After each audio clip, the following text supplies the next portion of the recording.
गरीब की दिवाली। एक चंदनपुर नाम का गांव था। उसी गांव में एक रामू नाम का आदमी रहता था। उसके साथ उसकी पत्नी करिश्मा रहती थी और उसकी एक छोटी सी बेटी रिया रहती थी। वह बहुत गरीब था। उसके पास खाने के लिए भी खाना नहीं था।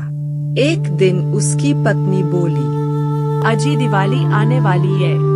दिवाली पर पहनने के लिए कपड़े भी नहीं है। रिया जिद कर रही थी कि मुझे दिवाली पर कपड़े चाहिए।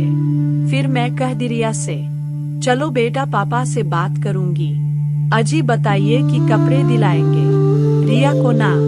हाँ करिश्मा, मैं कुछ भी कर कपड़े दिलाऊंगा रिया को। चलो अच्छा, मैं जा रहा हूँ काम पर।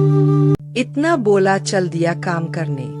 जब वह काम से लौट रहा था तब दो आदमी उसे बोले, गरीब कहीं का, देख भाई उस गरीब को। हाँ हाँ हाँ, चल भाई हम लोग चलते हैं। वह लोग रामू की मजाक उड़ाकर चल दिए। रामू घर आया तो उसकी बेटी बोलती है, पापा मुझे दिवाली पर कपड़े दिलाओगे ना, और साथ में ढेर सारा पटाखा भी, और ढेर सारा मिठाइयाँ ले आओगे ना। फिर रिया के पिताजी बोले, हाँ बेटा क्यों नहीं, तुम्हारे लिए तो मेरी जान भी हाजिर है।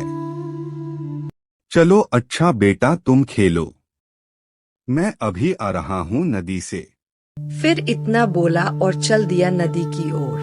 नदी पहुंचकर बोला, हे भगवान मेरी मदद करो, ऐसी जिंदगी का क्या फायदा जो मैं अपनी पत्नी और बच्चे को खुश ना रख पाऊं। इतना बोला और चल दिया घर की ओर।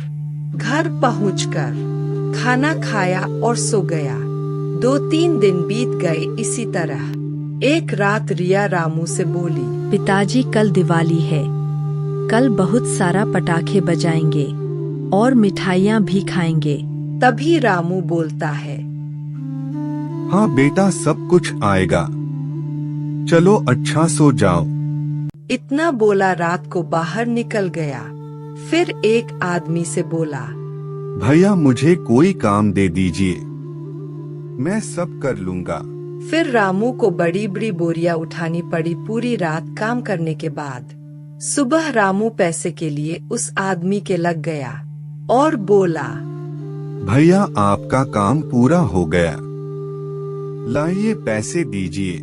रामू को जितने पैसे मिले थे उतने में उसका खाली साग सब्जी आता।